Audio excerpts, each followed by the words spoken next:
Hello friends, welcome to my channel. నేను మీకు ఇవాళ కాలీఫ్లవర్ టొమాటో కర్రీ ఎలా చేయాలో చూపిస్తాను. సింపుల్ అండ్ ఈజీగా ఎలా చేయాలో మీ అందరికీ నేను చూపించబోతున్నాను. సో ఫస్ట్ అయితే మనం కాలీఫ్లవర్ని మంచిగా కొద్దిసేపు బాయిల్ చేసుకోవాలండి.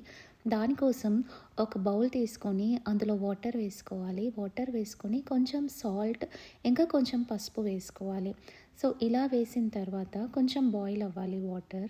అయిన తర్వాత మనము కాలీఫ్లవర్స్ కట్ చేసి పెట్టుకున్న కాలీఫ్లవర్స్ అయితే దీంట్లో వేసుకోవాలి.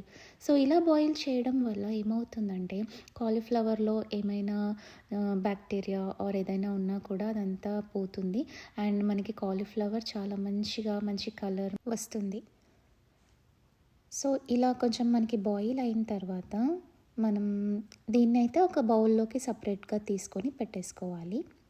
సో నెక్స్ట్ ఒక ప్యాన్ తీసుకొని అందులో మనం కావాల్సినంత ఆయిల్ వేసుకోవాలి. సో నేను ఇక్కడ around 2 table spoons of oil అయితే వేసుకున్నాను. ఆలివ్ ఆయిల్ వేసుకున్నాను. సో ఆలివ్ ఆయిల్ వేసుకున్న తర్వాత దీంట్లోకి మనము ఆవాలు అండ్ జీలకర్ర ఒక హాఫ్ టేబుల్ స్పూన్స్ వేసుకోవాలి. సో ఇది కొంచెం ఫ్రై అయిన తర్వాత నెక్స్ట్ 1 ఆనియన్ నేను కట్ చేసుకున్నానండి. మా దగ్గర కొంచెం పెద్దగా ఉంటాయి కాబట్టి 1 ఆనియన్ తీసుకున్నాను. సో 1 ఆనియన్ తీసుకొని దీంట్లో వేసుకున్న తర్వాత అలాగే 2 పచ్చిమిర్చి వేసుకున్నాను. సో దీన్ని మనం బాగా ఫ్రై చేసుకోవాలి. మనకి ఆనియన్స్ కొంచెం బ్రౌన్ కలర్ అయ్యేంత వరకు మనం ఫ్రై చేసుకోవాలి. సో ఇలా మనకి మంచిగా చూసారు కదండి, కొంచెం టైం పడుతుంది ఆనియన్స్ ఫ్రై అవ్వడానికి. అండ్ ఆనియన్స్ తొందరగా ఫ్రై అవ్వాలంటే మనం ఇందులోకి కొంచెం సాల్ట్ వేసుకోవాలి. సో మన ఇక్కడ కాలీఫ్లవర్ అయితే ఆల్మోస్ట్ మంచిగా బాయిల్ అయింది. సో దీన్ని మనము ఇంకొక బౌల్లోకి తీసుకుంటున్నాము.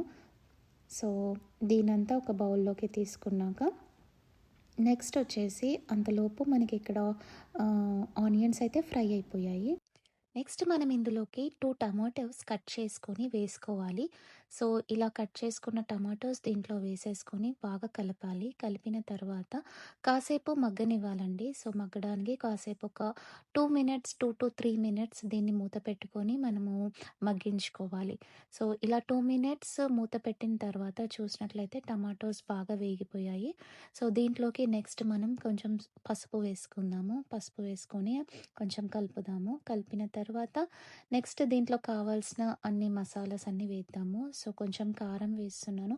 నేనైతే కారం తక్కువ వేస్తున్నాను, ఎందుకంటే ఇది నేను కిడ్స్ కోసం చేస్తున్నాను. మీరు ఇంకొంచెం కారం వేసుకోవచ్చు. సో కారం వేసుకున్న తర్వాత ఇంకొంచెం సాల్ట్ వేసుకోవాలి. సాల్ట్ వేసుకున్న తర్వాత దీనిలోకి ఒక 2 టేబుల్ స్పూన్స్ ధనియాల పౌడర్ వేసుకోవాలి. సో ఇలా అన్ని మసాలాస్ అన్నీ వేసుకున్న తర్వాత దీన్ని బాగా కలపాలండి. కలిపేసి మూత పెట్టేసి ఒక 2 మినిట్స్ ఇంకొంచెం మంచిగా ఫ్రై అవ్వాలి. ఇలా ఫ్రై అవుతున్నప్పుడు కాసేపు మూత పెట్టినట్లయితే మన మసాలాస్ అన్నీ బాగా కలిసిపోతాయి. కర్రీ టమాటోస్కి, ఆనియన్స్కి బాగా పడతాయి అన్నమాట. సో ఇలా 2 మినిట్స్ అయిన తర్వాత నెక్స్ట్ కాలీఫ్లవర్ తీసుకున్నాం కదా, కాలీఫ్లవర్స్ దీంట్లోకి వేసుకోవాలి. కాలీఫ్లవర్ వేసుకున్నాక మంచిగా కలపాలండి. కలిపి దీన్ని ఇంకా ఒక 10 మినిట్స్ పడుతుంది కర్రీ అయిపోవడానికి.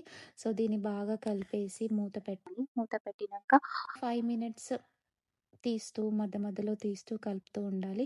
సో ఇంకా ఏం లేదండి, మంచిగా ఆల్రెడీ మనకి కాలీఫ్లవర్ అంతా బాగా ఉడికిపోయింది కాబట్టి దీంట్లో మన ఆనియన్, టమాటో ఆ మసాలా అంతా దీనికి కాలీఫ్లవర్కి పట్టేలాగా ఏదైతే ఎక్సెస్ వాటర్ ఉందో అదంతా పోయే వరకు మనం దీన్ని కాసేపు స్టవ్ మీద పెట్టి కలుపుకుంటూ ఉండాలి. సో ఈ వాటర్ అంతా పోయి ఎప్పుడైతే మన కాలీఫ్లవర్ కలర్ మంచిగా మారుతుందో అంతే అండి, ఇంకా కాలీఫ్లవర్ కర్రీ అయితే రెడీ అయిపోయింది. దీన్ని మనం ఒక బౌల్లో తీసుకొని రైస్, చపాతీ దేంట్లోకైనా పర్ఫెక్ట్ కాంబినేషన్, చాలా బాగుంటుంది. పిల్లలు ఎవరైనా ఈజీగా తినేయచ్చు. సో ఇది మీకు నచ్చిందని అనుకుంటున్నాను. Thank you for watching my channel. Please subscribe and share.